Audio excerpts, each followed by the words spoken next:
Yan, so what's up mga farmers? Welcome back to my channel, Sir Cha the Farmer, ang guro magsasaka ng sibungas, Cebu, Philippines.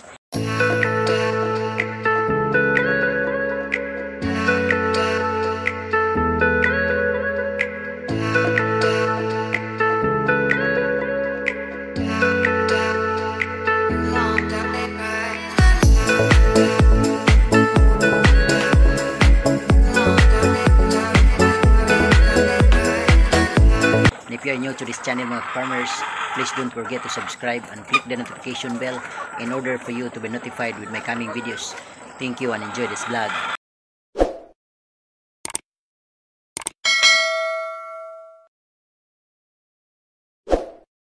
Okay, so for today's video mga farmers, ang pag-usapan natin is yung level of egg production ng ating poultry. So yun po ang ating pag-usapan. Kaya sabayan niyo po ako mga farmers at titingnan po natin kung ano na ang production ng ating mga manok. Ngunit bago po ang lahat, shout out muna sa ating mga tagapagsubaybay all throughout Luzon, Visayas and Mindanao. So number 1, yung aking mentors, Ampalaya Farming, Jupil the Farmer, Anak ni Matoy, Pinos Vlog, and of course shout out din sa ating mga bagong kaibigan, especially to Sir Alvin Maligon. Okay, so yung ating kaibigan na na-meet natin sa seminar sa HATS PLP, and also to Sir Dion Salamangka Jr. So shout out sir. So puhon, punta tayo dito at pag-usapan natin yung negosyo. Okay, and also shout out sa Redondo family sa Duguan, Sibungas, Cebu, especially kay Lola Joy Redondo, Lolo Alberto Redondo, and also sa kanilang tatlong anak na babae. So kay shout out kay Ate Janice Francisco, and also to kay Ate Ivy Sibilia, and also to Tessa Sordelia, at sa kanyang anak ni Ate Ivy na si Pete Andros Villa. Shout out dong. Kumusta? I was not able to go to school for 1 week because of the seminar. So see you on Monday. Okay, so tara na mga farmers. Yan, so magandang araw mga farmers, no? Welcome back to my channel, Sir Cha the Farmer, ang guro magsasaka ng sibungas, Cebu, Philippines. So for today's video mga farmers, yun nga ang pag-usapan natin is the state or the level of egg production dito sa ating 108 heads na poultry. So extension 1 ng ating poultry.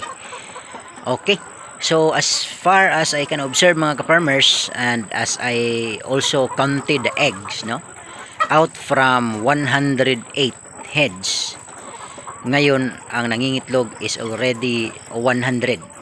Okay, so masasabi natin na nasa 90 to 95% egg production na ho tayo, and that's the peak production, and it is exactly the number of weeks that is supposed to have the peak production. So ibig sabihin, we have received the legit chickens, no, RTL or ready to lay chickens. So na-deliver sa atin way back August 3, 2023.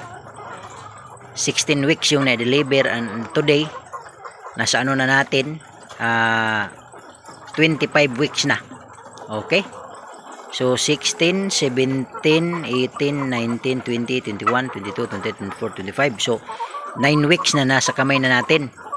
So yun nga mga farmers, in 9 weeks na nasa kamay na natin mula nung na-deliver ito, nag-peak production na, which is the very ideal number of weeks or age of our chicken, na kung saan ay mag-peak production na siya. Very nice, no? Talagang nakuha natin yung tamang production ng itlog sa 25 weeks. Okay, so tamang pag-aalaga ang sikreto, at the same time dapat malinis yung ating mga materials. Okay, yung cage, yung cage natin, yung ating feeder, saka yung ating mga drinkers. Okay, so yan po ang napaka-importanting mga factors na i-consider natin sa pag-aalaga. Kailangan tama yung ating management, at the same time makikita nyo, grabe, ang lulusok natin mga chickens mga ka-farmers. Pulang-pula yung kanang mga palong. Kaya napakagandang tingnan. So if you can see mga ka-farmers, ito yung third layer natin. Yan. So kung makikita natin mga ka-farmers dito, merong dalawang egg, so meaning merong dalawa dyan na hindi pa nangitlog. So maybe siguro mga after 1 hour ngayon baka iitlog na saka doon, pero mostly is na umitlog na talaga mga farmers. The same time dito sa ating second layer, yan, so umitlog na talaga ang lahat dito sa second layers mga farmers. Yan, so kasi per cage yung isang cell niya is merong laman na 4 na manok, so kaya meron ding 4 na itlog. Yan, so makikita nyo. And kung titingnan natin mga ka-farmers, nakaline na yung lahat ng itlog, nandun na. So katulad din dito sa first layer mga ka-farmers, ganyan din. Okay, so marami ng itlog, so no questions, yung ating poultry sa ngayon is already in the peak production, which is in the age of 25 weeks. Kasi yung peak production mga farmers ay nakukuha natin 25 to 26 weeks. Ang kagandahan yung atin is nakuha lang natin ng 25 weeks. So grabe. So ito na ang simula mga farmers. So savings na tayo. Kasi ano na, everyday na talaga meron ng production na naka-peak na tayo. So ibig sabihin 100 eggs sa ngayon. So meron na tayong 3 trays at saka 10 pirasong itlog. Yan po ang ating ma-harvest per day. Tapos yung 8 na manok ay itlog pa yan. Kaya napakaganda. Pero itong ratio na to mga farmers ngayon, ito na ang napakaganda na. Yan o. So kung makikita nyo, 4, 4, 4, 4, 4, 4, 4, at dito meron pa lang isa merong 3 dito mga ka-farmers. So may isa na hindi pa nangitlog. Maybe this kuan mag-iitlog na yan. Tik tik tik. Ayan. Tik. Inom ka. Ika.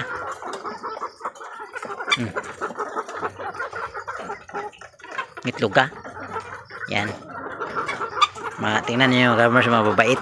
Yung ating ano. Okay. So yung mga manok natin mababait kasi lagi ko itong inaano, tinitrain na maging mabait. O, tingnan nyo. Yan o, yan o.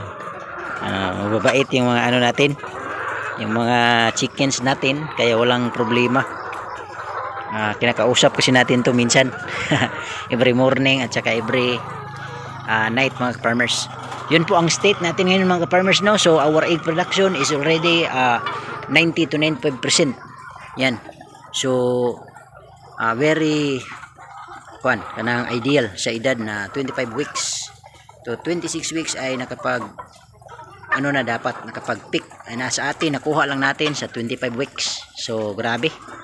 So yung pag-alaga natin, yung feeding guide, tsaka yung mga ginagamit nating mga vitamins, amino acids, so grabe, lupit kasi nakuha talaga natin yung target na 25 weeks. So sa mga kaibigan natin na gustong mag-start ng business na ganito, don't hesitate to comment on the comment section, and also you can reach me in Facebook via Search at the Farmer. Pag sinearch yung Search at the Farmer, ang lalabas yung tunay kong pangalan, which is Charlie Solatorio Ricaborda. Pwede nyo po akong i-message doon mga farmers for this business. Mabibigyan ko kayo ng especially Cebu area lang, mabibigyan ko kayo ng tulong pagdating sa pag-start ng business na ito mga ka-farmers. Kasi meron tayong supplier na kilala, meron tayong supplier na kilala bawat kailangan natin. Cages, set na cages meron tayo. Ito sa mga manok natin is meron din tayong kilala. So legit na legit, walang problema. Isusugal ko ang aking sarili para sa kanila. Kaya naman sa mga gustong mag-join sa ganitong klase negosyo, huwag mag-atubili. Ano ka lang dyan, mag-comment ka lang. Okay? So mga hindi pa pala nakapag-subscribe sa channel natin o napadaan ka lang sa channel natin, sana ay bibigyan niyo ako ng chance na susuportahan niyo po ako. So please subscribe to my channel para lalaki yung channel natin at pagbigay pa tayo ng maraming impormasyon tungkol sa ganitong negosyo and also farming. So yun lang po siguro mga farmers. Thank you. At yun po ang ating vlog sa araw na ito mga farmers. Maraming salamat sa inyong magsuporta. And also shout out sa lahat ng ating mga tagapagsubaybay all throughout Luzon, Visayas and Mindanao. So once again, this is Sir Cha the Farmer, ang gurong magsasaka ng Sibungas, Cebu, Philippines. Bye bye and thank you.